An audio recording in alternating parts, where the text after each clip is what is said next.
Dave Palumbo with another RxMuscle rant brought to you by Redcon One. All right, today's topic is going to be how to get huge. People always ask me, Dave, how do I get huge? You know, back in the day, when I started lifting, and I've told the story a lot, and different versions of it, so I'll kind of reiterate it a little bit.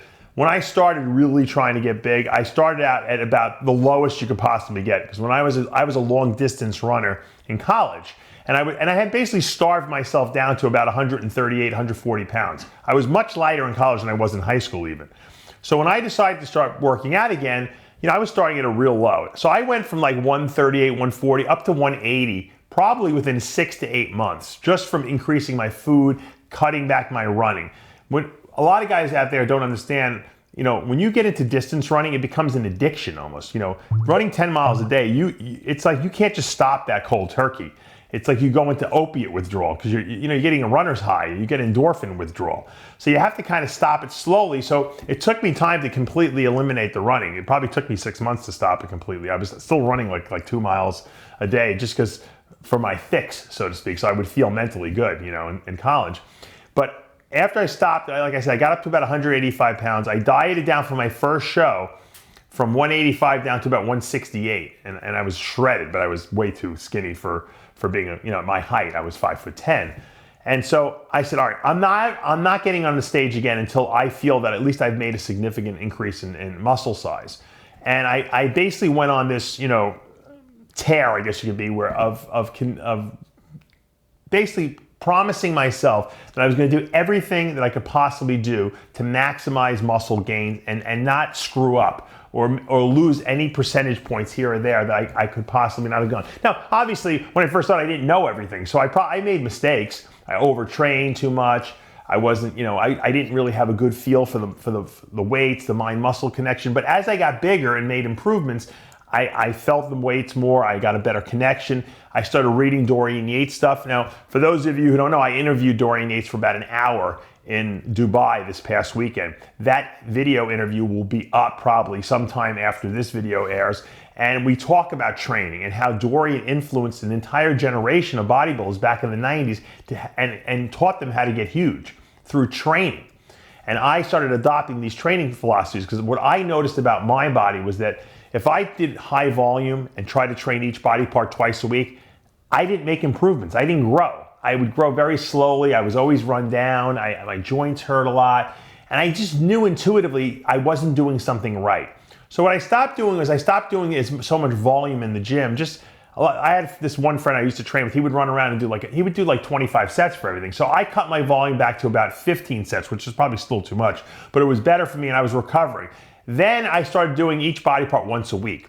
Once I made that change and I wasn't worried about training everything twice a week, I really started to make a lot more gains. So what I started to realize was that overtraining was probably the biggest impediment to growth, okay? Because let's face it, the body only puts on new muscle if you give it rest time. And that's a hard concept that new people coming into the sport have to deal with. They can't accept that. They think that the actual training makes them get bigger. But it's the rest period that lets them get bigger. So the training is the stimulus to get bigger, but if you don't give your body time to recover and to actually add the new muscle, it doesn't do it. So that's a huge mistake I think a lot of novices make, and a lot of veterans, people who've been doing this a long time, make the same mistake. I see guys and they never take a day off. I've worked with people that tell me they train every single day. I'm like, how do you think you're gonna grow if you never take a day off?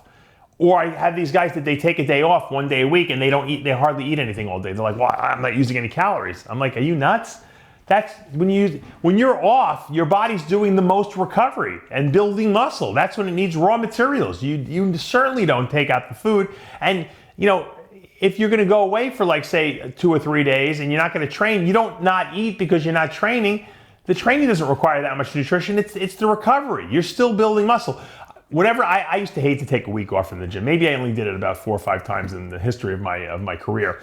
But if I would take a week off, when I would come back after that week, I would be petrified that I lost all my muscle. I would be so much bigger and harder and grainier because the muscles healed up. And that's why before a competition, you don't train.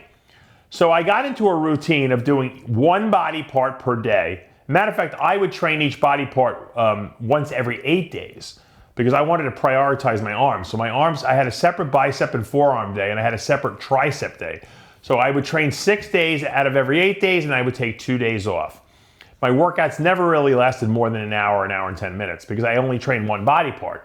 Leg day and back day were a little longer because I had to rest. I didn't do more sets necessarily, but I had to rest. And what I would do is, I would never really do more than 12 to 14 sets for like legs or back, which were the 2 big days. Chest was like 8 or 9 sets.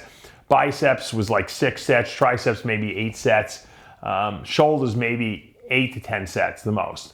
And like I said, when you don't have a lot of sets to do, you can really focus and give 100% effort to those sets. You know, a lot of those sets are also just warm-ups for the major, the major heavy set, which is where you gave 100%. Once I bench press, when I would go and I would bench press, say, 135 on the incline, then I would go to 225, 315, and I was only doing like, I would do no more than 8 reps for those. And then I would go to 405 or 365, and I would do maybe like 3 or 4 reps. And then I would go to 405 on the incline. That was my heavy set. And I would do 4 to 6 reps, as many as I can do. Sometimes I'd have my training partner help me a little bit. Sometimes I'd do a drop set, drop it down to 2 plates and get an extra 4 reps out. Once I did that, I wanted to go home. I didn't want to do any more chest after that. So what I would do is I would go to the incline or flat dumbbells. I would do 1 set, literally, with the heaviest weights I can use, because I was warmed up already from the last exercise.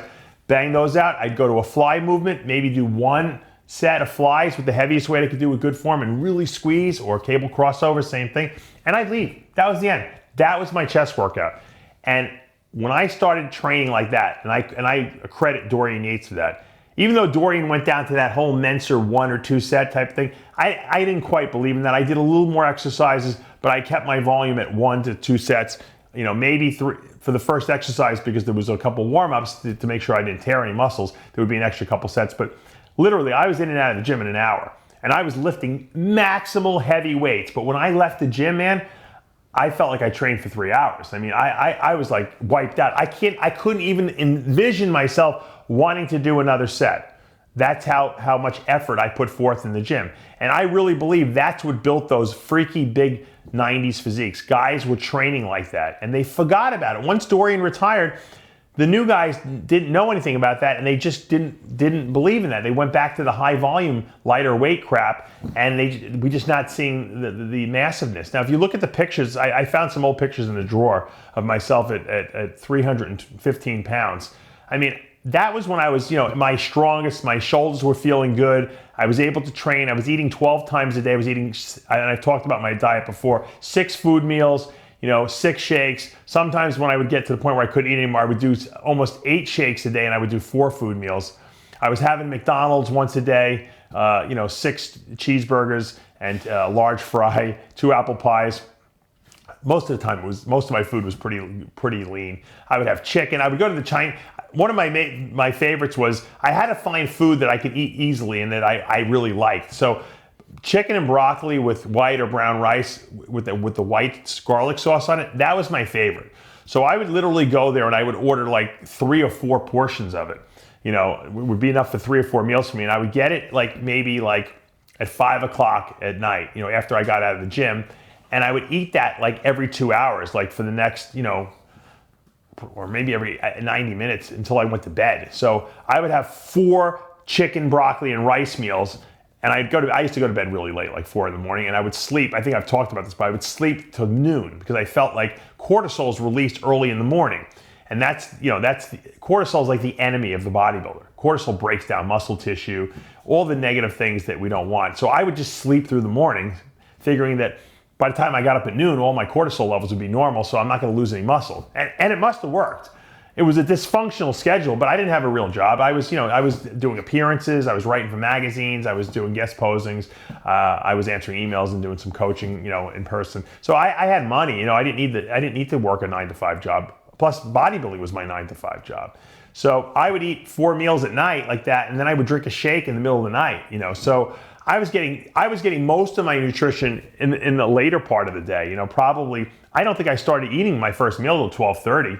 sometimes. You know, unless I had to get up early to go to an audition in New York City, I was doing commercials and stuff like that, or I had to train someone occasionally. You know, it got to the point where I really wasn't training anyone. But in the beginning of my career, I was getting up and I was working at Bally's, training people at 9 in the morning. So I would bring my food there. I think I actually made better progress when I probably got up a little earlier and got more meals in. But you know, either way, I never went to bed without getting all my meals in.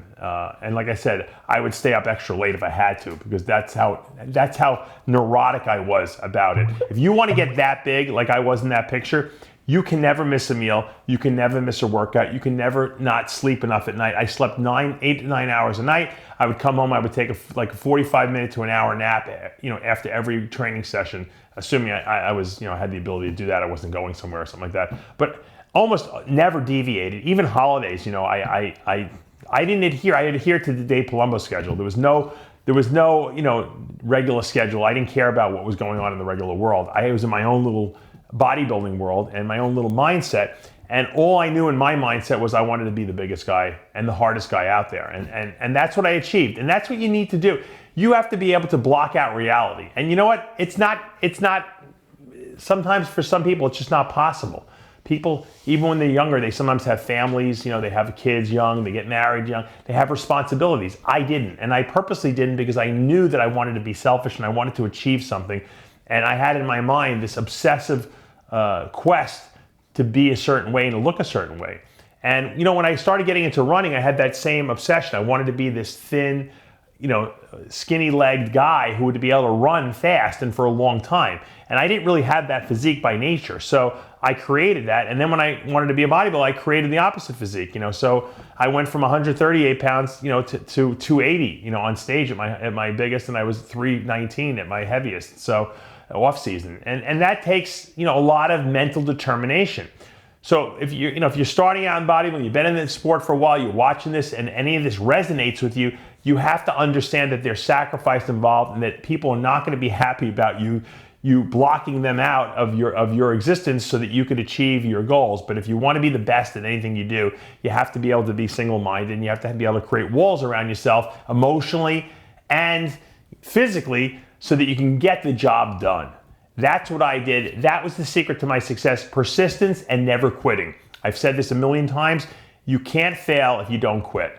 And that's really the take-home message of this little rant. I hope you enjoyed it. If you liked it, make sure you hit subscribe, turn on your notifications, and like the video. And I'll be back. I'll be getting my shoulder replaced, the right one. After all this I just talked about, here's the ramifications. I'm getting my shoulder replaced on Monday. I don't know when this video will go up. It might be afterwards. I'm trying to record a couple of things so you guys have some great content to watch while I'm recovering. And after the Christmas break, I'll be back full force. And, you know, I won't miss a beat as usual. I certainly won't miss a Heavy Muscle Radio. I haven't missed one in 10 years. So even with the shoulder replacement, I'll get the radio show done somehow. I'm Dave Palumbo, and we'll see you next time.